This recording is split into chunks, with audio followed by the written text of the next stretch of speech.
Welcome to the Encore Audio Archives YouTube channel. I'm Taper Dave, and this is my channel. I've uploaded hundreds of talks here that I've recorded at meetings in West LA, and I've also recorded conventions starting in 2013. I've got a bunch of those up. And Walt and Mary Murray, the original owners of Encore Audio Archives, started the company in the 80s, and Walt recorded Joe and Charlie's and a bunch of stuff down in Vista, California. My sobriety date is June 20th of 1994. I hope you find something you like, so please like and subscribe to my channel and comment down below. If you want to hear something that I don't have or that you don't see, I'll see that I get it. Anyways, take care and have a great day if you want to.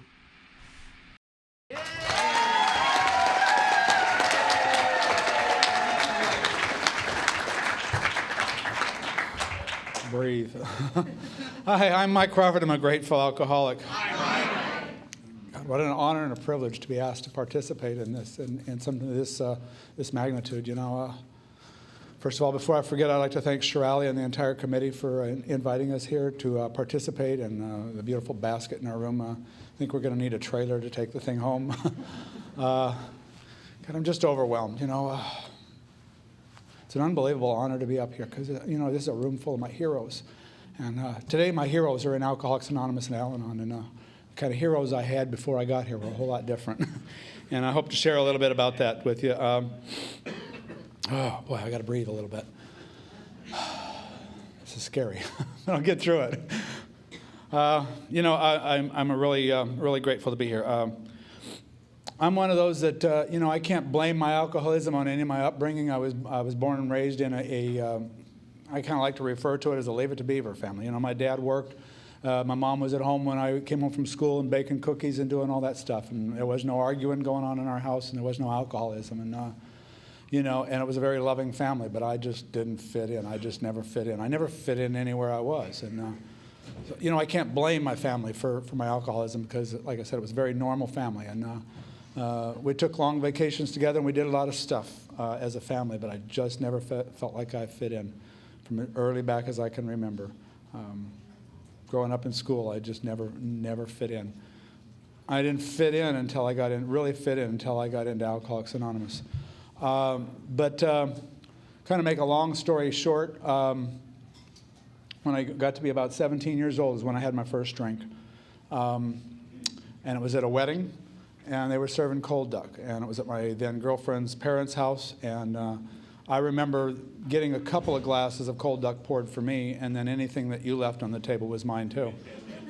And I don't know how many I had, but I do know that night was the very first time I really drank, and I drank myself into what I know now is a blackout, because I don't remember most of the evening. I was told about it a lot later, and told about a lot of things a lot later that I wasn't too proud of.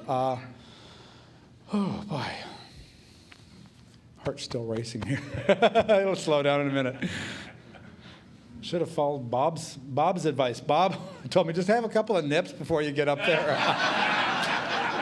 Would have had a little bit different story. And then Yvonne says, remember, we're all just naked sitting out here. I thought, but I'd really not be able to concentrate. Oh, God. Anyways, get back to the story here. You know, my drinking didn't get any better from there. You know, I didn't do a lot of drinking for a couple of years after that. But then I ended up marrying that high school sweetheart, which is interesting that lady was a twin. Today I'm married to a twin. I kind of like to do the same things over and over again. We're done, okay? No more twins. No more twins. But, you know, this is my high school sweetheart, and we ended up getting married and setting up house, and the drinking started a little bit then. You know, the neighbor guy came home from work and drinking a six-pack of beer, and he'd invite me over for a drink. And I started to drink that beer now and then when I come home from work, and it started to be not enough. And excuse me.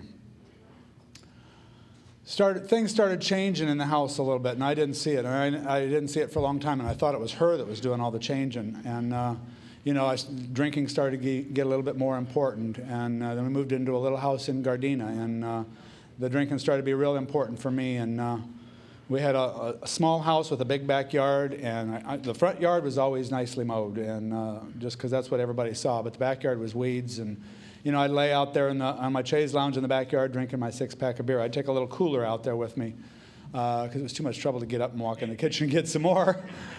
And I'd sit out there in the backyard and just drink drink until it was gone and go back in the house and load up some more while she sat in the house with the kids and watched TV. And I didn't enjoy. I really liked drinking in the bars. I don't know what it is about the bars, whether it was the smell, the action, or whatever. I just didn't like drinking at home, and I liked to drink in the bars. But and I did that from time to time. But it seemed like every time I wanted to go to the bar and drink with my buddies, she'd give me this third degree about well, where are you going, who you going with, when you coming back. Well, I was always going to the little neighborhood bar around the corner where you could drink a pitcher of beer really cheap, and wasn't going with anybody, and I'm going to come home when the bar closes is usually what it was, And anyways, this one day I came home from work, and I just needed to go out and drink. I needed to get out of the house and drink, but I didn't know that's what was going on inside of me, And came home and something wasn't right. I think the kids' toys were on the floor or whatever. Something wasn't picked up in the house, and I went ballistic, and I started yelling and screaming and throwing things. We had this big argument. And I stormed out the door and went to the bar and closed the bar up that night. And took me a couple more times and realized that was kind of the trick for me to get out and drink the way I wanted to drink is just pick a fight. So we started having a lot of fights, a lot of yelling and screaming coming in the home. I'd come home from work. I worked for the phone company, and I also found out that in my office, I could stretch this half-hour lunch that I was supposed to take into an hour and a half and get away with it. And I'd go out and drink during lunch and then come home, and I was tired, and I'd take a nap and then get up and start the fight and head out to the bar. And we started having a lot of fights. And I'm not proud of it. I had 2 little kids in that house, and they had to listen to a lot of that. I remember one particular instance that we were fighting and screaming and yelling, and the front door was closed, and my neighbors down the street that had alcoholism going on in their own home heard the yelling and screaming from 4 houses down and came down to rescue my kids because they said, your kids don't need to listen to this crap. And that's what I put my kids through. And so there was a lot of this yelling and screaming going on. And I remember a lot of times we used to take off to Apple Valley for the weekend because that's all we could do. My parents had a little cabin. We'd go up to Apple Valley for the weekend, and we'd get in the car, and we'd start getting out of town, and I'd fire up the joint and get the bottle of beer and drink and smoke all the way up there, going over the Cajon Pass at 90 miles an hour, drinking and smoking pot and not giving one iota to my kids and my wife's well-being. And anyways, we started just doing a whole lot of fighting. And there came a time when she finally had enough of it. And I came home from work one day, and she had says we need to talk, and sent the kids off to the neighbors, and she said she'd had enough. She says now that she had enough of my drinking. I don't recall her saying anything to that effect, but she said she was done. She was absolutely done, and I was devastated. And I remember once again I stormed out of the house that night and went to the bar and closed up the bar. And this is I don't know that I conveyed it to you, but as early back as I can remember as a kid, my self-esteem was absolutely in the toilet. I had no self-esteem whatsoever, and I married the first girl I ever dated, and so I felt really unworthy. I figured, she's leaving me. I'm doomed to be alone the rest of my life. That's it. I'm just going to be alone the rest of my life. And anyways, I went to the bar that night and closed up the bar. And left the bar and drove down to Hermosa Beach and parked my car and sat on the sand for a while, just contemplating what was going on in my life, and just decided I was miserable, I was unhappy, I was going to commit suicide. And I started to walk out in the ocean. I was going to just swim out there and, I don't know, just quit paddling, I guess. I don't know what I was thinking. And all of a sudden I just flashed on this, whoa, wait a minute, this is not worth this, And I swam back into shore and got back in the car and started driving around Palos Verdes Peninsula. And all of a sudden I saw these flashing lights on my rearview mirror, and I didn't really think too much about it.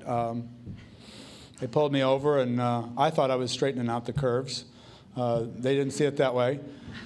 two police officers wanted to know what I was doing up there, and I told them a sob story about my wife, leaving me and all this stuff. And one of them says, "Well, you're not thinking of doing anything crazy, are you?" They didn't realize I was still a little wet from the waist down from being out in the ocean, sand all over my feet and all this stuff. But no, I said, no, I wouldn't do that. And they asked me how much I'd had to drink, and I said, a couple of beers. We all, the pat alcoholic answer, 2 beers, right? It's never 3, it's never 1, it's always 2. It was always 2 with me. But they let me go. They says, against our better judgment, we're not going to issue a field sobriety test, and we're going to let you go. And so I said, okay, but they wanted me to drive straight home, and I said, okay, fine. And I got back in the car, and I drove around for another 3 hours, and then went home, showered, went on to work the next day, and a couple weeks later, I moved into my own apartment. And then, the party was really on. I no longer had to start those fights to go out and drink. I got to party like I really wanted to party. And things started really changing in my life. I paid rent so that I had a roof over my head. I paid child support so that I didn't get thrown in jail. And I paid the absolute necessities like the electricity and the phone. I quit paying all the credit cards. I just quit answering the phone because it was bill collectors. I couldn't afford to pay the bill collectors. I couldn't afford to pay this and that. And I just quit opening mail because it was, collection agencies. They wanted, I used to think they wanted my money. Somebody told me, no, they wanted theirs, I thought it was mine. And I couldn't make ends meet. And I got to tell you this one little part of my story because it's just part of my story. Sorry about that, Yvonne. Did I move here? I just couldn't make ends meet. I just couldn't figure out any way to make ends meet, and even though I wasn't paying the bills. So I started figuring out what can I do for a job. And so I hung around with the kind of people that were doing a lot of cocaine and a lot of drugs, and I thought, well, I could deal drugs. I could be a drug dealer. They make some really good money. So I got an 8-ball of Coke, and I sold a little bit of it and did a lot of it. And then a couple weeks later, I bought another 8-ball of Coke and did the same thing, and I learned real quick that didn't work. I didn't make any profit on that. What was really interesting is the night I went to pick up that second stash of drugs, I was drunk that night, and I'm leaving the drug dealer's house. And instead of stepping on the brake when I'm moving the parking in the car, I stepped on the gas and slammed into a parked car. And I'm looking around thinking, oh my God, I got to get out of here. And I see people looking at their apartment windows. And I think I'm busted. I got all this drugs in my car. And guy walks down, the drug dealer that I just bought the drugs from just walked down and says, get out of here, it's my car. So I got away with it. Somebody was watching out for me then. I don't know whether it was God or not, but anyways, I got out of there and I thought, well, that's not going to work. So, I just kind of continued to struggle on for a little while, and then I started looking in the newspaper, and I decided I found the perfect job for me. There was a job at a little Mr. B's liquor store in El Segundo on Main Street. They needed a cashier. Well, I'd done that stuff before, and I thought I can do that standing on my head. And so I applied for the job, and they had me do, what's interesting is they had me do a,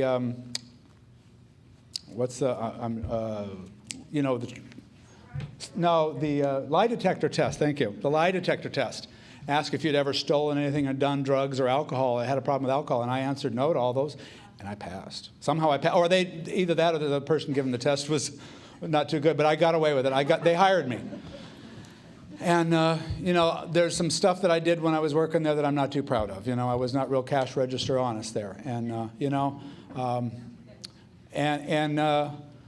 but I had a blast. I had so much fun in that job. I'd get off of work at my full-time job at the phone company. I'd get off at 4 o'clock. I'd hit the bar. I'd pull into the bar at 4:25.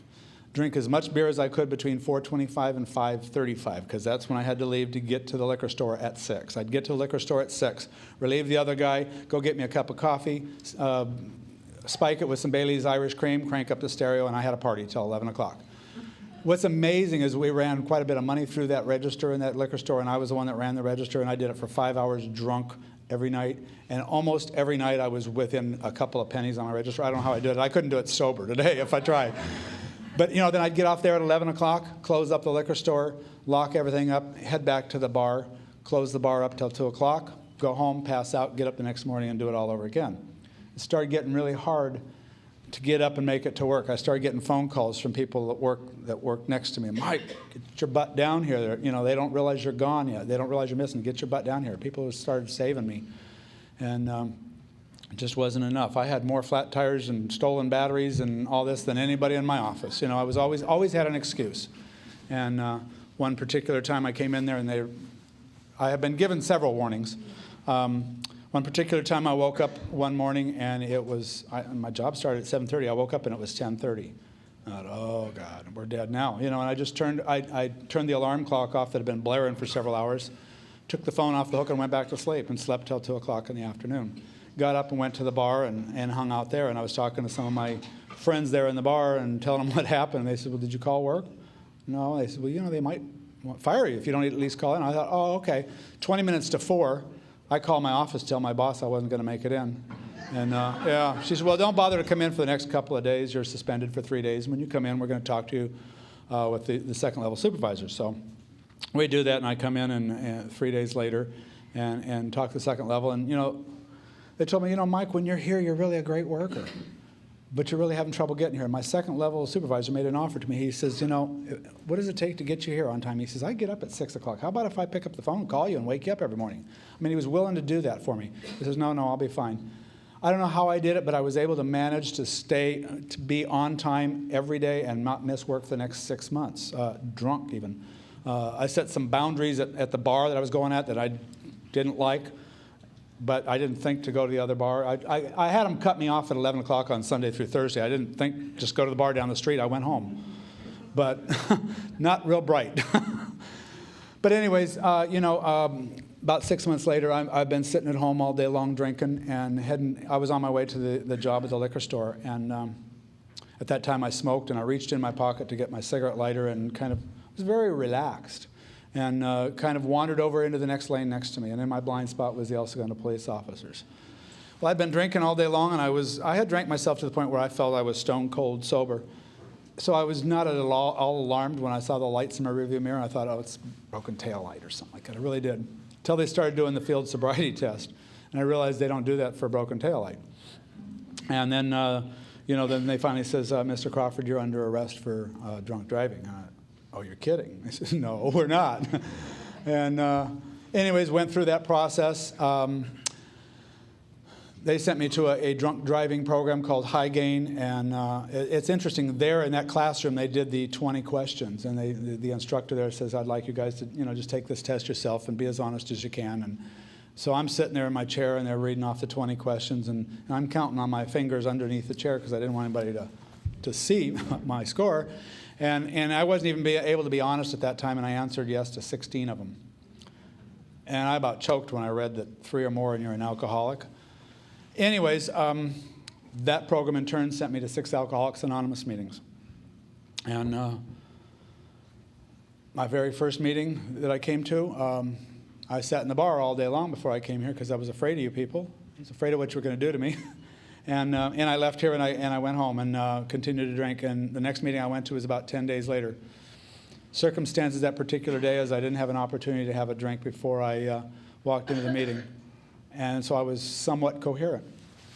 And I walked into that meeting, and I couldn't tell you what the format of that meeting was, who was there, what was said. I couldn't tell you a thing about it, but I must have heard something because I left that meeting. And I left it, and I went to the bar that I normally went to. And Dave, you're going to hear it again. He says, I say this every time, but it's my story. I went to that bar, and I always drink a pitcher of beer. It's always on my, you know, on the bar when I get there. I walk into sit on my bar stool, she's got the pitcher of beer up there for me when I get there. And I flag the bartender down, says, no, just give me a bottle of Bud. And I'd never ordered a bottle of Bud in my life, and I'd never had just one drink. She looked at me kind of strange, but, you know, went ahead and did it. And I sat down there, and I don't know why I did that, because I had no intentions of cutting back or changing my drinking. I think inside I just really knew that something was wrong with my drinking and that, you know, something had to change. And I was halfway through that bottle of beer, and I realized, this is wrong. This is, you know, my life is going down the tubes, and I've got to do something about it. I had an awakening right then, and I'm really grateful for that. And I got up from that bar stool and snuck out the back door of that bar. And that was April 23rd, 1986.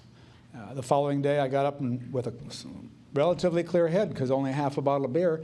Went to work and got off work and went to the 5:30 meeting at Southwest Delano Club, notoriously known as Birch in Hawthorne. And I love that place. It's home to me. You know, my wife doesn't understand why I still got to go back there today, but that's home to me because that's where it all began for me. You know, that's where I found my heroes. There were people in there with a long-term sobriety and real active in service, and they grabbed a hold of me right away. And I remember I was at the Saturday night meeting there, and I got to get the big book as the newest newcomer in the room. And I still have that big book today, and you know, it's really worn out. But you know, I walked into that room, and a couple of days sober, and they're asking me to read and get up here at the podium, and I was scared to death, but I did it. I just knew I had to do whatever was asking me, no matter what, because I wanted to stay sober. That's all I wanted at that time. That's all I wanted was just to quit drinking. I just was sick and tired of the life I was living. And because the kind of life I was living was just absolutely miserable. I didn't tell you about some of the stuff that went on in my home earlier on, too, when that wife and I were still married. A couple of times we had some arguments, and she'd split up, and we had split up, and she had an affair with my best friend, and then we got back together, decided to try to give it another try, and we went to a party, and I got angry, and I came home, or I went back to pick her up from the party, and she was gone, and I pulled back in my driveway, and there she is sitting in the driveway with my best buddy, who'd picked her up from the party, and I was so angry and so livid. And I know what alcohol will do for me if I do it. I was so angry that night that I got out of my car when they pulled out of the way. I got out of my car and I walked in the house, and I was heading for my closet because the shotgun was in there, and I was going to kill them both. And I know that alcohol will take me there today. And you know, I'm so grateful that she had the thought to get out of the car and send him out of there. You know, and you know, my kids were in the house. I don't know what could have happened, but thank God it didn't. Nothing happened. And you know, all those things that we do behind alcoholism, you know, took me a lot of places that I don't ever want to go again. You know, without sharing my fifth step up here, a lot of the end of my drinking, you know, I woke up with a lot of people that not really, boy, yeah, it was kind of scary, you know. And I hung out with the kind of people that I wouldn't associate with. I was in with a crowd of people that was into a lot of stuff that, you know, I'm not proud of. And but anyways, I got into this group that was real active in service, and they got me involved right away. And when I was 4 months sober, this one lady, dear, God bless her, Lady Eddie from Hawthorne. Some of you may know her, some of you may not, but she was very, very involved in service down there in the Hawthorne area. And she told me, she says, there was South Bay Roundup was coming up. I was about 4 months sober, and she says, South Bay Roundup is coming up, and I've signed you up to work the registration table. And first of all, I was a little ticked off because I didn't know what a Roundup was anyways, you know. But then I thought, you want me to go there, and then you want me to work? You know. And I went there because, you know, I'll do what you want me to do, you know. I went there, and I did my two-hour shift on registration, and I have to tell you, I had the most wonderful time of my life. When that 2-hour shift was over with, I'm hanging on to the next team and saying, can I help? I want to stay here. And that was 1986. August of 1986 is when the South Bay Roundup was that year. And I haven't missed a Roundup since then. And I absolutely love that convention. I love this convention. There's a lot of really great conventions, but that one's just, you know, that was it for me because it was my. And I was so disappointed when Sunday afternoon ended and the closing meeting happened, and I'm walking around that hotel, and like, where'd everybody go? I didn't want it to end. And you know, I've continued to stay involved in Alcoholics Anonymous meetings. My first year and a half of sobriety, I went to an average of 2 meetings a day, some days 3, and without missing a day for a year and a half. And I needed every minute of that. And a lot of things have changed over the years. I don't know how much time I have left, probably about 15 minutes. Huh? A lot of things have changed over the years. That first year of sobriety, when I was about 10 and a half months sober, I got in probably the sickest relationship I ever got in my life. And but it taught me a lot. It's not the present one I'm in. Yeah, I better clear that one up quick, huh? I was 10 and a half months sober. I'd been celibate the whole time. This really cute girl had an interest in me, and that's all it took, you know. And I convinced my sponsor at the time that my intentions were good, and because they were, I thought. And you know, and this girl and I, well, she told me she was 26 or 27, I think. But anyways, we started dating in March. She moved in April. We got engaged in May. And I asked her to leave in June, and I came this close to drinking. Now I know why they tell you not to get in a relationship that first year, because you're too damn sick to be in a relationship. But she was probably just about as sick as I was. She was an alcoholic and a drug addict that was in meetings too. But it's interesting because as the relationship was breaking up, somehow I ended up finding out that she was 19 and I was 33. So I felt like, oh my God. No wonder my kids liked her so much. You know, she's about there. But anyways, you know, I split up with that relationship, and I decided, you know what, it's time. I need to work on me. I need to work on me. And I didn't feel that I needed a relationship to fix me. And I finally did a fearless and thorough 4-step, because I hadn't the first time. The first time I left all the good stuff out, you know, the stuff that we're not going to tell anybody. And my sponsor knew it. When I finished doing that 4-step with him, he says, well, or the 5th step rather, he says, I need you to go back and write on this, and you write on the sex, and, you know, all that, you know, that juicy stuff that we're not going to share with anybody. I thought, I don't know how he knew that I left that stuff out. Probably because there was total lack of a lot of it, you know. And we all have that stuff. We all have those stories. And so I finally got fearless and thorough and wrote all that stuff down. And I called him. I was on a retreat down at Mission San Luis Rey when I did it. And I called him and I said, when I get home on Sunday, I need to share this with you. Because I knew that if I didn't do that, I wasn't going to share it. I just wasn't going to let it go. And so Sunday evening, I drove over to his house. And on the way to his house, I know I wanted to turn around probably a dozen times. But I went ahead and did it. And I shared all that stuff with him. And he shared a little bit of his stuff with me, and it made all that stuff okay. It was, he didn't look at me like I had 2 heads, and it was okay. And that stuff doesn't haunt me anymore. There was a lot of things that I used to shove down, and I'd shove them down with the drink. And when I didn't have the drink, I'd just shove them down and just get busy doing other stuff. And they no longer bother me today. When I get to hear another guy's 5th step, I can share some of that stuff with them, and it's okay. And anyways, I shared all that stuff, and my life has changed. And about a year and a half sober, I met the lady that's currently my wife. It's interesting because we grew up in neighborhoods just across the main boulevard from each other, and it took the disease of alcoholism and Al-Anon for us to get together. And we met at an AA wedding, and I think I was, 8 months sober or something like that when she met me, and so didn't meet her standards yet, so had to have a year. She'll tell you about that in her story. But anyways, about a year and a half later, she was the Al-Anon chairman of the South Bay Roundup, and she asked me to be her guest at the South Bay Roundup. And my brother-in-law Kurt tells me he knew it was all over for me then. I was toast. But it was very shortly after that when we got together, and I had a big AA wedding about a year and a half later, and things have gone well. We blended our families together.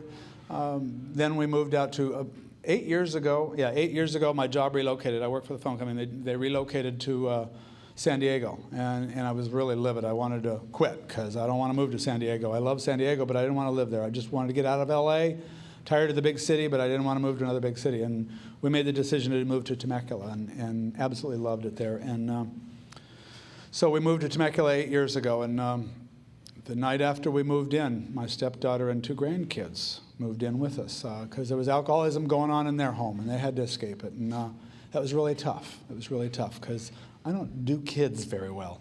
But I got to learn a little bit more patience with them, and they got to learn that Grandpa's kind of grumpy sometimes. And, anyways, we put some timelines on, how long she could stay there, needed to stay there a length of time and get a job and move out, and she did that. And 2 weeks after they moved out, I was diagnosed with cancer. And, I thought I was doing a real good job of living one day at a time until you're faced with something like that you don't know whether you have tomorrow. And I started getting real busy in Alcoholics Anonymous. I got a lot of free time because I was off work for 8 months, and I went to a lot of meetings. Started getting active and picking up a lot more commitments. See, when I first moved to Temecula, in LA, I went to 5, 6, 7 meetings a week. I moved to Temecula, and I was going to 2 meetings a week. I was going to Monday and Saturday, and I just wasn't doing it. And I think this was kind of a wake-up call from God. It's like, get your ass busy, Mike.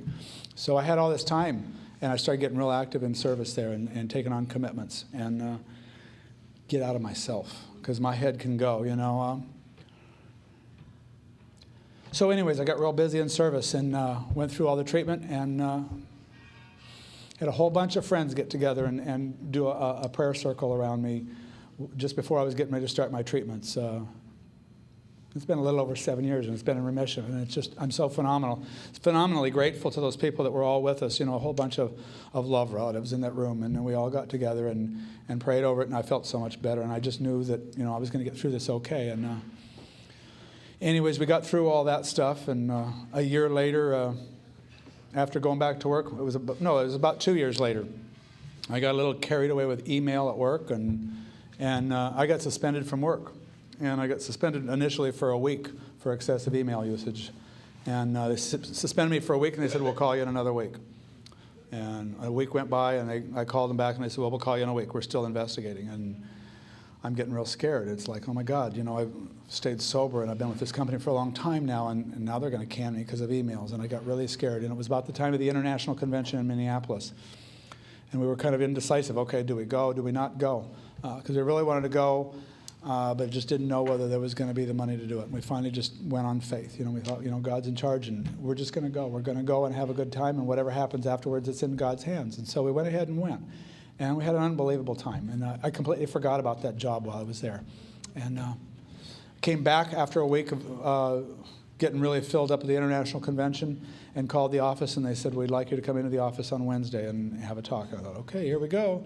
And I walked back into that office, and they sat me down, and they said, well, the suspension still stands. We're not refunding you. We're not giving you your money, 4 weeks' money back, but you have your job back, Mike. Welcome back. And they gave me my job back. Thank God. I was so glad to be back. I didn't care about the money anymore. It just wasn't an issue. It wasn't important. I had my job back. I quit sending emails real quick. Excuse me. And a year and a half later, that company came out with an early retirement offer that I was eligible. This company that had wanted to fire me a couple of times, back when I was drinking and once sober, offered me an early retirement package that I just absolutely couldn't resist. God, I get to take home more than when I was working. And so I couldn't not take it. I took the job, or took the retirement, took the job. Yeah, take the job and shove it is what I'd say. But no, I was really grateful to get out of there and didn't know what I was going to do. I sat at home for about 6 months and drove her nuts because she works at home 3 days a week. And finally she said, Mike, why don't you get off your butt and get a job? So I started putting in applications at these temp agencies and all this stuff. And Norm Reeves even had a thing in the paper for a shuttle driver. And I thought, well, that'd be kind of cool. Run around town, you know, shuttle people around town. I applied for that. They didn't even call me. And I'm thinking, my self-esteem started going down the toilet again. Like, oh, nobody wants me, all this stuff. You know, I know that it happened for a reason. Everything happens for a reason. And a couple weeks later, I'm sitting there feeling sorry for myself because I can't find a job. And I thought, you know what? I've never had the opportunity to volunteer down at central office because I'm always working. I think I'm going to call Ginger at central office and volunteer to work down there. So I pick up the phone and I call her, and she says, Mike, she says, it'd be great to have you down here. She says, but I haven't told anybody about my husband. She says, but I'm going to have to resign from this job. I'm moving back to Atlanta. Why don't you get down here and apply for the job? I thought, well, I could do that. I'd never done that kind of stuff, but I thought I could do it. Why not? The people that have been in there, I think I can do it. So I went down there and applied. There were, I think, 6 other people that applied. And I have to tell you that if I would have been sitting in the group of people that were interviewing those other people that would apply, there's at least 2 other people in there that I would have hired ahead of me because I felt that they were more qualified. But the board made the decision, and they chose to hire me. They said, we'll let you know in a couple of days. They called me an hour later while I was in the movie theater because I didn't know what to do. I thought, well, I'll go to the movies. And they called me and said, we'd like to offer you the job. So I've been doing that for almost 2 years. And I have to tell you, it's the most rewarding job I've ever done in my life. I get to work with alcoholics all day long every day and get paid for it. There's days when it's stressful, and I think, oh, God, I don't think I can take another day of this. But, you know, then the next day you go in there, and it's so rewarding. One of the most rewarding parts of it is and this happened more than once, where, say, a volunteer doesn't show up, so I pick up the phone, and I talk to somebody, and I tell this person or this person about him, oh, there's a good meeting over here on Wednesday night or one over here on Friday night. Somebody brand new looking for an AA meeting, and you see them walk in the room. 30 days later, you get to see them take a chip. Maybe there's one particular girl I remember, and a year later, I got to see her take a chip. And just knowing that you had some little part in that, you directed them to the right spot, and they ended up getting a little bit of what you got. And I think I'm getting near my time. The other most rewarding thing that I have in my life today is in the guys that I sponsor.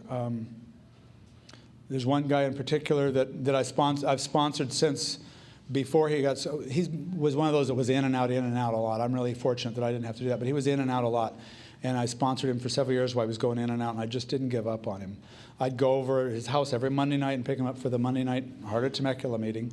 And there was days when he'd walk out to the car, no, I don't want to go. He'd come up with this excuse, that excuse. And I said, David, just get in the effing car. I don't know where I'd heard that. I found out years later that I heard it from Cliff, who's my sponsor. And I just said, just get in the effing car. So we get in the car and we go. And a little over 6 years ago, he finally got here and has stayed here ever since. And it's just really rewarding to be a part of that. And he's now sponsoring a couple of guys. And, you know, I get the opportunity to sponsor a bunch of guys in Temecula, and it's really rewarding. Probably the absolute best thing in my life is, you know, I've got a wife that loves me. I've got a wife that has never seen me drink. I've got 2 grandchildren that have never seen me drink. A mother that's proud of me. A sister that's proud of me.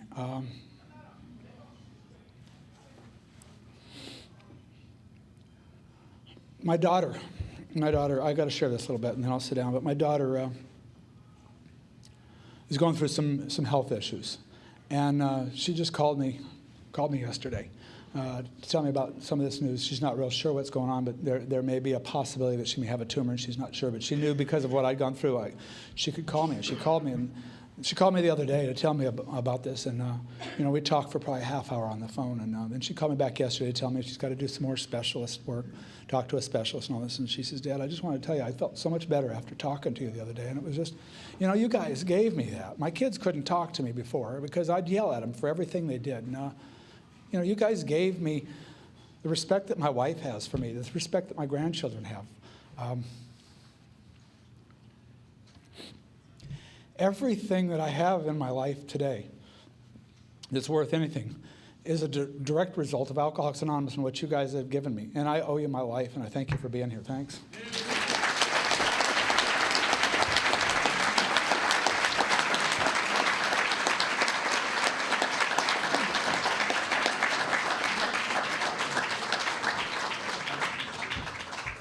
And now Chris.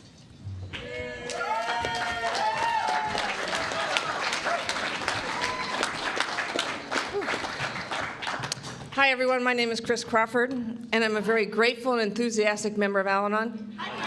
And I love alcoholics, drunk and sober.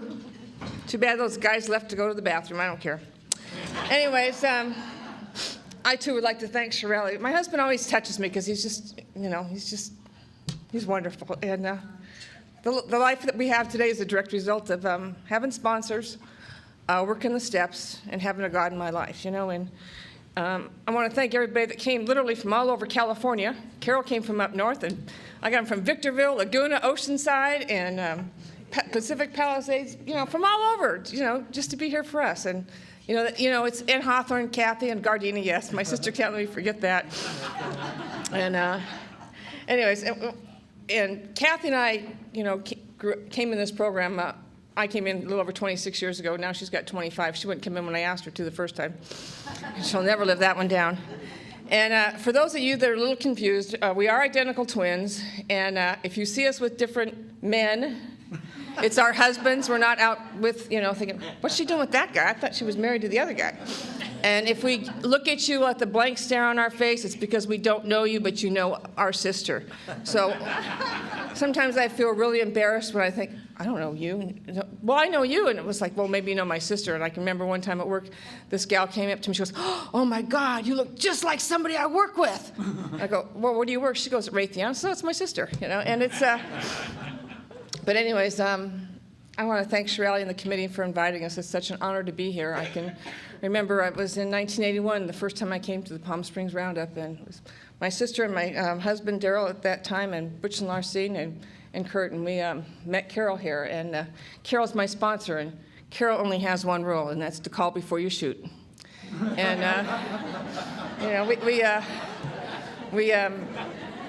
I think that's just a great thing. Carol's been my sponsor for, I think, about 22, 23 years, and it's always worked out really well. But anyways, I came from did not come from an alcoholic home. I came from an alcoholic neighborhood. And my parents had bought this home in Hawthorne in a brand new tract in Bodger Park. And we were the middle house on the block. There was like, I don't know, 10 houses on the block. There was the guy in the corner, he was an alcoholic. The two people that lived next door to them were alcoholics. The guy next door to them was an alcoholic. Two more alcoholics. And then our house, no alcoholics. And the lady on the other side of us was an alcoholic. The lady behind us was an alcoholic. And the guy in front of us was an alcoholic. And there was two more that lived down the street. Now, these people had, they were all, you know, young, 21, 22 years old, 23, something like that. And they had these parties. And they had cocktail parties where they smoked and they had hot cocktails. And there was one guy there, Carl, who had, he was a construction worker, and he had that deep, deep, deep laugh that was just like, you just knew he was having fun. And I can remember whenever I would hear that laugh, it was like, oh, you know, and there was never any fighting going on, never any violence, never anything, you know, they just looked like they were having fun. And, you know, I'm attracted to that kind of behavior. I'm just attracted to living on the edge. And there was three of us that lived in the, three of us girls were all 20, Kathy and I, my sister's 22 months older than us. And then one of our cousins came to live with us because his parents had both died. And he was my first experience with seeing people with drugs and getting loaded, and I thought it was disgusting. And I can remember one time he spilled all of his girlfriend's Seconal pills on the floor, and my dad walks in, and my dad goes, what are those? And he goes, oh, those are Marianne's vitamins. And I go, they're reds, you know, I want to say that, and I want to think, you know, but I got to live with this guy, so I know I got to keep my mouth shut. And anyways, you know, my parents tried several things to get that guy into some type of recovery back, and that was back in the 60s, late 60s, where he didn't know what to do, and, you know, they took all the stuff out of the trunk of his car. He had gotten busted for marijuana, took it out of his car and threw everything down the trash and sent him off to the Army, you know, and anyways, I was in high school, and I met the man who was my kind of like my first boyfriend, I guess you'd say. Yeah, we started, one girl wanted to date him, but I figured I wanted to conquer him. I was going to have him. And so I started, you know, showing up in places where he was, and we started dating. And you know, Daryl was a lot of fun, and I should have known that there was a drinking problem before I even started dating him. When he was 17, when I first met him, he was on restriction from being in a car accident where he had been drinking and had gone over a cliff in Palos Verdes. And but back then, if they didn't catch you in the car, he was out of the car, they couldn't charge him with any type of driving while under the influence. It was, you know, he just got like probation or something like that. Anyways, and we started dating, we started drinking. We would go to the drive-in, and we'd go to the football games, then we'd have a couple beers, and it was a lot of fun. You know, my parents were pretty much relaxed on us drinking. You know, we were kind of like, I would say we were taught to drink, you know, and 1 or 2 is all we did. You know, and Daryl would like to do 5 and 6, and I would just have 1 or 2, and he'd have the rest. And, you know, there was never a problem. We always had fun. And we kind of had agreed, I would say agreed, or he never got down on one knee and proposed to me, but we just talked about getting married. And he was going to go off to, he joined the Air Force because he didn't want to get drafted. That's when they were doing the lottery back in 1968. And so he went off to Texas for the Air Force. And my mom and I decided we'd arrange this wedding, and, you know, and I need to have a ring, and, well, he's not here to get me the ring, so my mom and my dad and I, we all went down to the jewelry store and picked out the ring, and my dad set up the credit for us, and I picked out my ring, and my mom and dad and I, and we went to Sizzler and celebrated my engagement without my husband, or my fiance. And anyways, and Daryl showed up for the wedding, and, you know, back then, like Joan said, you got married, you know, I was 18 years old when I got married, and after I got married, I attended a medical billing school, I received a scholarship in high school to go to the school for medical training. And so the first 3 months that we were married, I was in school down here, and he was in Victorville. He got stationed in Victorville. You know, it's like see the world, see Victorville, you know. When you join the Air Force, you think you're going to see the world. And Victorville had a population of 3,000 people. There was no McDonald's there. I mean, I was the only one in town that had a shag haircut back then. And I was so alone. I was just so alone because it was, I didn't know a soul. I was afraid. And we'd start having he'd be drinking with these guys, and I started seeing these personality changes. And then I would start seeing him sitting in the bathroom all night doing crossword puzzles. And I go, what are you doing? He goes, well, I'm constipated. Well, I find out later he wasn't constipated. He was taking whites. And so he would take these whites, and I started catching on to the deal. If he takes these whites, I can get him to do stuff, because I know that whites make you really energetic, right? And so I could get him to clean the house. I could get him to just do all sorts of different types of things. He'd strip the floors and, do real nice spit shine wax on these linoleum floors we had out in Victorville. And, and I got really sick behind that kind of behavior, because, I was really abusive to him and making him do those kind of things. And I part of me just thinks, just how sick that was, but it was. Anyways, he went off to Thailand, and just before he left for Thailand, I was 7 months pregnant when he left for Thailand. And we got in a big argument, and this is the first time that I let alcoholism, I saw the real ugly side of it, that I was really ashamed. And we were having this fight, and he wanted me to go out to dinner with him and this buddy, and I didn't want to go. And so he took the cradle part of the phone, and he hit me across the hand, and he hit me really hard, and I thought I broke my hand. And I was really ashamed, and I went to the emergency room, and I had to lie. I had to tell him at the emergency room that I had slammed my hand in a car door because I was ashamed. I didn't want anybody to know that my husband had hit me. And they couldn't give me any pain medications because I was, pregnant. And I didn't break it, but after he had hit me, I gave him some really good claw marks, because we were going to go to his mother's the next day, and I wanted his mother to see what he'd done to me. His mother was a strict Southern Baptist, and she wouldn't have put up with that stuff. And I wanted her to know I was being punished. And I was really ashamed of this behavior. And, we were fighting, and we couldn't decide who was going to go down the stairs first, because we didn't know who was going to push each other down the stairs, Daryl was one of those drunks that when he drank, he got ugly.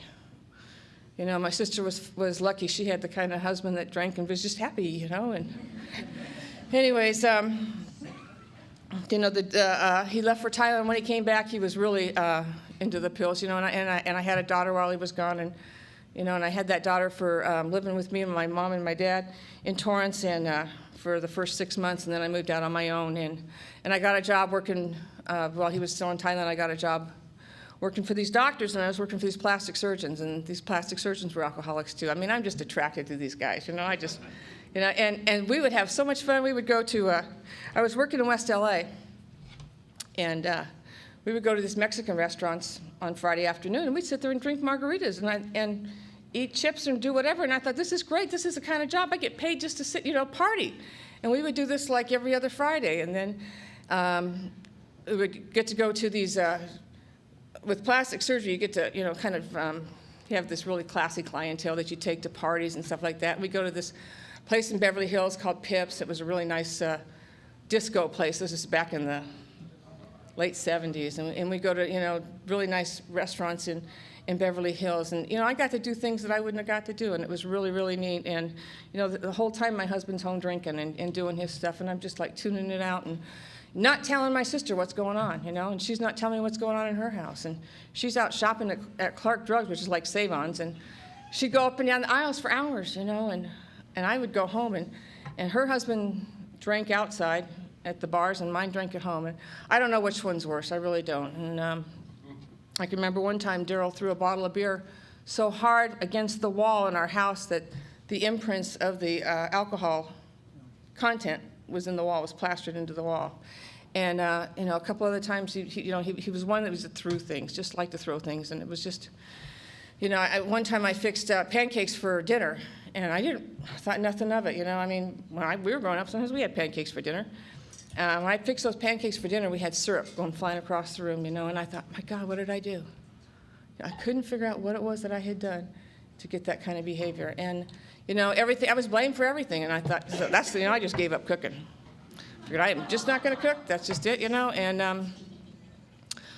it was in and about 1977, the drinking really escalated, and my brother-in-law had given Daryl a bottle of wild turkey at Christmas time, and he drank that whole bottle one night, and he was really, really ugly, and it was really, really mean. And I called my family doctor, and she suggested he get into a hospital program.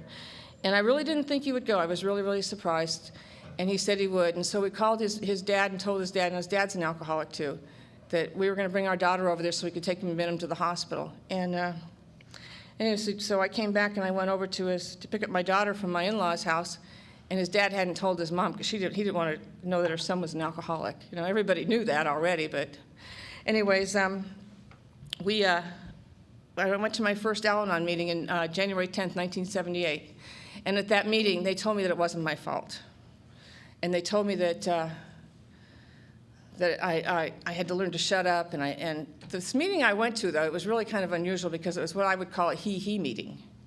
And what they did was they talked about him, you know, and it was, you know, I tried to get my sister to go with me, and she says, I says, well, go for me. She goes, well, I never said Kurt was an alcoholic. I didn't either, but, you know, Kurt kind of drinks a lot, but he's just kind of like a lot more fun. Anyways, when we went to those meetings, it was really a big relief off of my shoulder to know that it wasn't my fault, because I had been told for so long that everything was my fault. And Daryl went into that hospital program and quit going to meetings, but I continued to go to Al-Anon meetings. And 10 months later, Kurt decided he was an alcoholic, and Daryl 12-stepped Kurt into the hospital program. And, you know, we started doing stuff together, and it was a lot of fun. You know, in 1981, we came to this convention, and it was a big deal, and it was, you know, I got to hear, first time I heard Hank Johnson, it was like, God, I could just relate so much, and, you know, when he talks about those things, I just got the warm glow when he talked about the throwing up part, because when Daryl threw up, I just got the warm glow. It just felt so good, you know, and you know, and then when I got to hear Yvonne share, a couple years later, and Yvonne shared about how, you know, they couldn't get divorced because nobody could tell who wanted the kids, and I could relate to that, and she was the one that hit him, I was the one that hit him, you know, I mean, it's just all that stuff that goes along with alcoholism, and, you know, and this whole time my parents are not saying anything about, you know, what's going on. We're hiding it really good, you know, we could do that really, really well. And anyways, some marriages that are made in sickness just don't survive, you know, and Daryl was a very, very verbally abusive person to me. And, you know, he's, to this day, he's been struggling for 26 years with his alcoholism. And I don't know if he's got any time today or not. You know, and there was one time where he'd been sober for, I guess it was 2 years, and it was right around 4th of July weekend. We'd been to the Palm Springs Roundup, and we came back, and he'd taken the dog's tranquilizers that the dog had for fireworks, because of the firecrackers. And I thought, you know, and I really got compassion, because I thought, man, this guy's got to take the dog's drugs. And it was it was just so sad. And after being married to Daryl for 7.5 years of his drinking and 7.5 years of him trying to struggle to be sober, I decided that I didn't need to live this way anymore, you know, and I could be fully self-supporting with my own contributions. And I was very active in Al-Anon, and I was, we had a good job, and I just decided I just didn't want to do this anymore. And anyways, we separated, and I got really involved in service. It was in 1985, and I was on the committee for AFG convention. I was on the service board for Los Angeles County Central Office, and Carol got me really involved, and we started a singles panel, and we had so much fun. There was like 6 of us gals that had gone through either. One lady was widowed, and there was a couple of us that had gone through divorce, and some of us that had never been married. So we all went on the singles panel, and we did the singles panel together.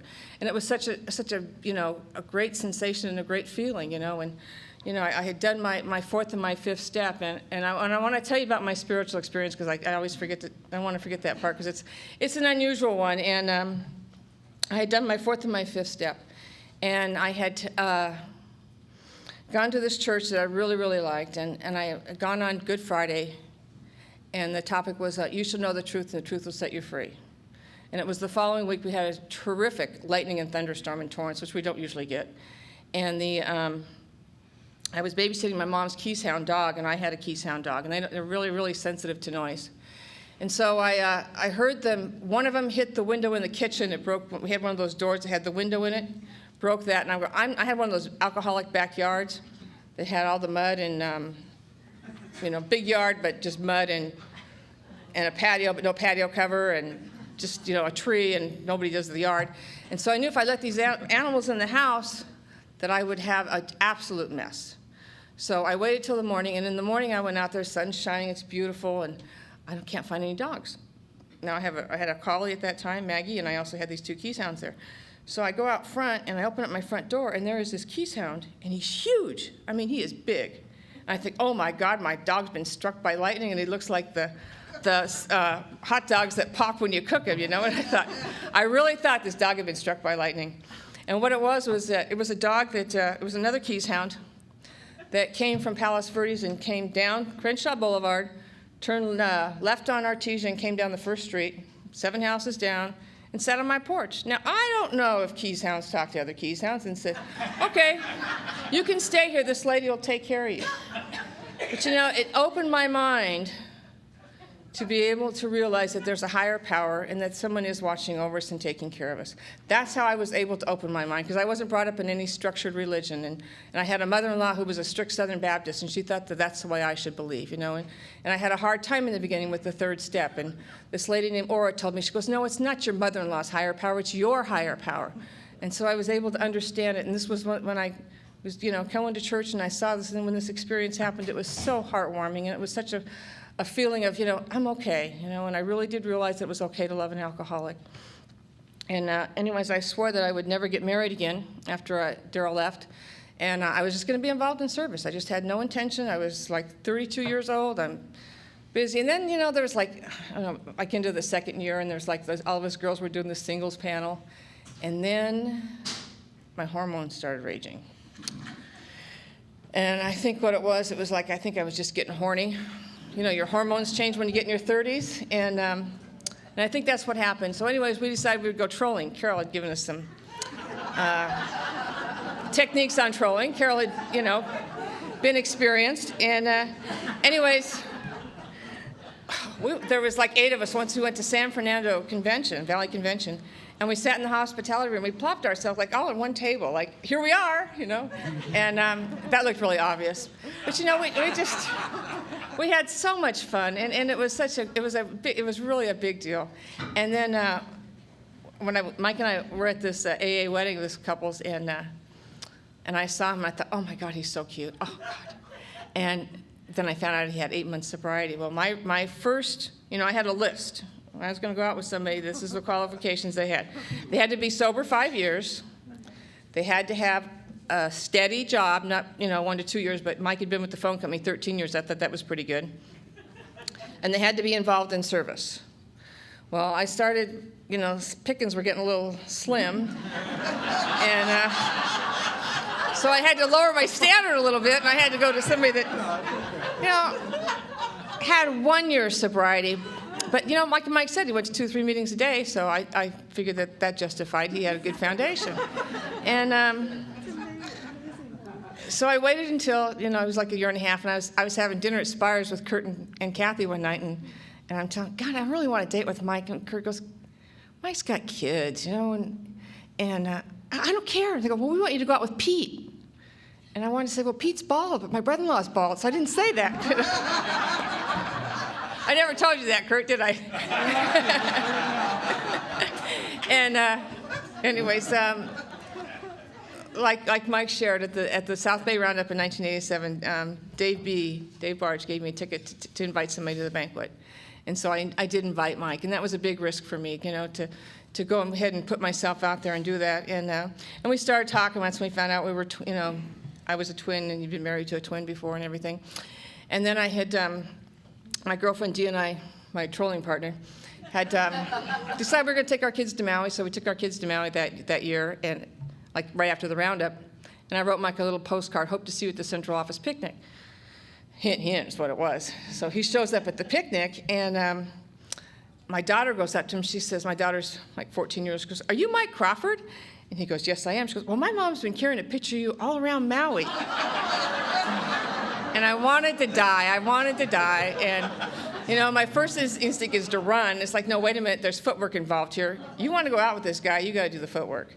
And so, you know, we started talking and you know, and sharing and realizing that, we had a lot in common, and we could, have a lot of fun. And, like you said, we started dating. I started showing up where he was, is what it was. I showed up at a wedding where I knew he was going to be. Somebody invited me to go with him. I'll go. And I showed up at dances, and I did that kind of stuff, and we just started talking. And we found out that, we were friends first. And Mike loves me for who I am, for not who he wanted me to be. My first husband wanted me to be about 5'3" and 100 pounds. I haven't hit that since 5th grade, probably. And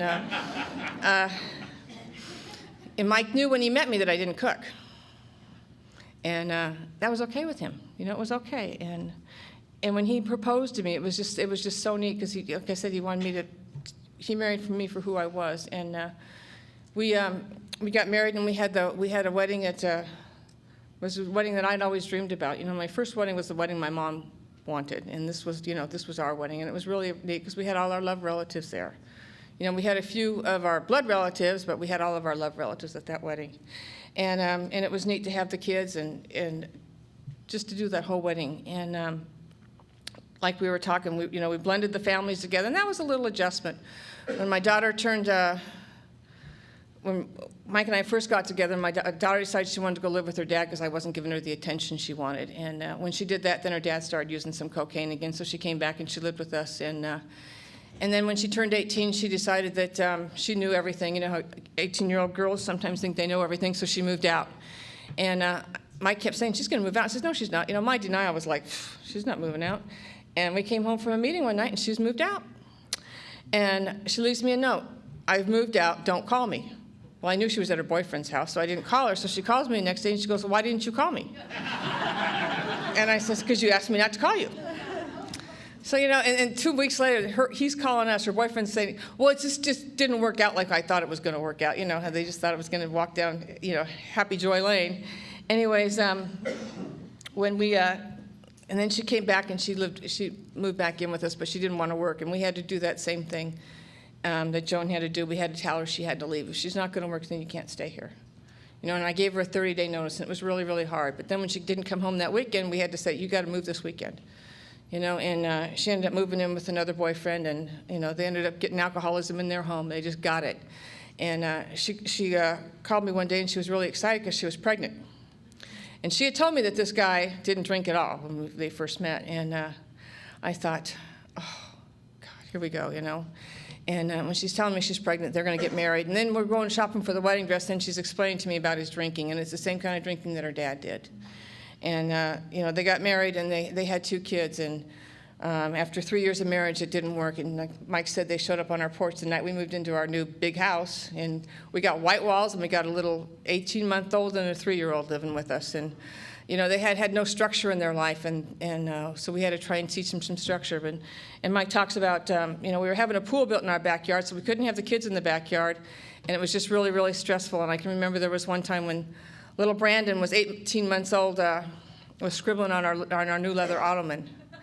And oh my God, and so it was like right around the time of the Olympics. So I sat there every night with alcohol, rubbing alcohol, just very patiently getting those pen marks out, and I got them out, and it was just something that we had to do. And we got through it. But when Mike was diagnosed with cancer, it was just one of those things that can't happen to us. Who would ever think that it would happen to us? And my thing was, yeah, they'll just chop it off. And, I thought first they'd do a biopsy, and they said, no, we got to take it out. And so I thought, no, we're done with it, Well, then we find out that the cancer had spread to his abdomen. And Carol came to the hospital with me when Mike, after he'd had that surgery. I had asked the doctor in Temecula, I says, well, where would you go if it was you? And he says, I'd either go to University of Indiana or go to UCLA. And luckily our insurance said we can go to, we were able to go to UCLA. And I negotiated with the hospital to have, if they would take whatever our insurance paid as payment in full, because this was just totally unexpected, and they agreed. And then we found out that the cancer had spread to his lungs, too. And it was one of those things where you just think, just putting one foot in front of the other. And we had found out the cancer had spread just before the Southern California Convention. So we were able to go there, and we were able to be with people that loved us, because it was just so overwhelming, because you're just so shocked. You can't believe that this really happened, And we got cards from people. And everybody was there to support us. And then when we found out the cancer had spread to his lungs, Dave had a prayer chain going. And we all went, we're in a circle, and we all prayed. And one of those things, it was just like, we just knew, and I knew from page 449 of the big book, it says, nothing happens in God's will by mistake. And I knew, and I never had any anger towards God, and I never had any fear. You know, that I just knew that this is one of those things that nothing happens in God's world by mistake, and we just have to do it. You know, and we had lots of days where when he was going through chemo that we just did it just for today. And, you know, there was a couple of days where Mike couldn't even take a shower. He was so weak from the chemotherapy. And so I was fortunate enough that I was working at home 3 days a week, so I was able to give him a shower and, you know, just get him put up so he could just lay down. And it was an experience that I know that only I could do it because I had a faith of God in my life. You know, and I didn't have that when I came into the program. I just didn't understand God, and it was just very, very, very special. And like Mike said, it's been 7 years that he's been cancer-free. And, you know, it used to be in the very beginning we'd have this anxiety, you know, but now we're getting, the farther away it gets, the longer it seems. And, you know, that first year, and Joan talked about having blackouts. I called them whiteouts, you know, where I can't remember what the things that I did. And, you know, and when I was, when Mike lost his job, we thought he lost his job, you know, one more time, you know, God was with us and took us along the way and supported us. And we went anyways. We didn't know if we were going to have the money. Somebody loaned us the money to go, but we didn't know if we were going to be able to pay it back right away. We didn't know what was going to happen. But one more time, we had God with us, you know, and it's just so important for me to know, to believe that I didn't used to have that faith, and to know that my faith today is so strong.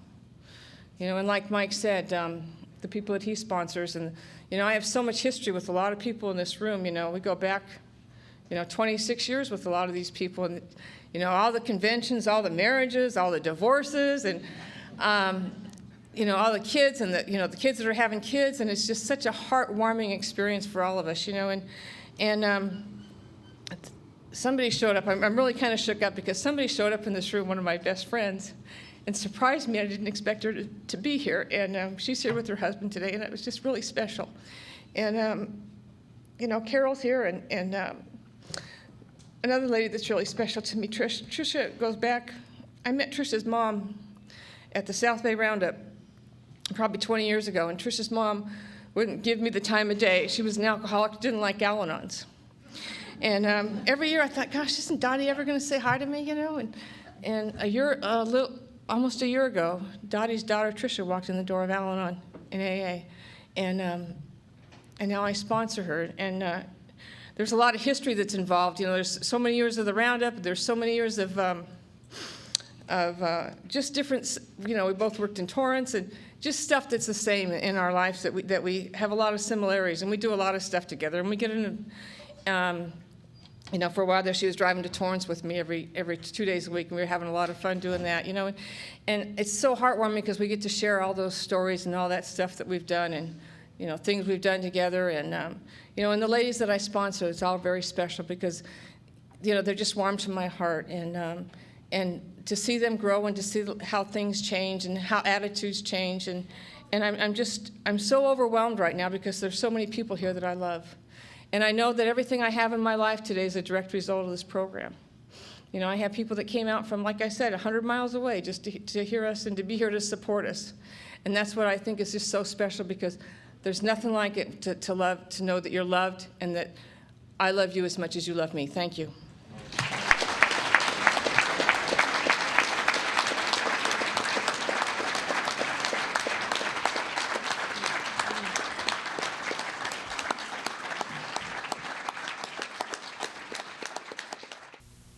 I think we got a great talk going on here. Thanks for watching the channel. Taper Dave here. Just curious, do you think this is better than Zoom? Okay, this is how I prepare my drone for launching. I like to do it inside the cab of my truck so I'm not standing outside in the weather. To install the joysticks for control, up and down, right and left, powered on. I have an Android phone that I use to connect it to the drone with. And it's actually controlled through the iPhone, through an app. Oops, wrong way.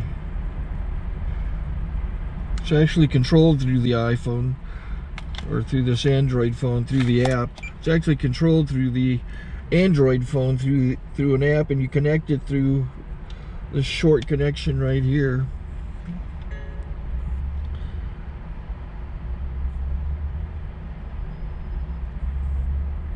Remote control connected. Remote control is connected. So I pull out the drone. I have to extend the legs. Long legs extended first, then the short legs. Remove the gimbal protector. Set that aside, then power it on one short burst, then one long burst. I lay it down. So I have to go to calibrate. So the drone's not connected yet. It shows you here as this drone gets disconnected, even though the remote's powered on. So the drone has to establish it's connected. So I go into the app to calibration mode. First I'll calibrate the remote controller. Start calibration. Out, in,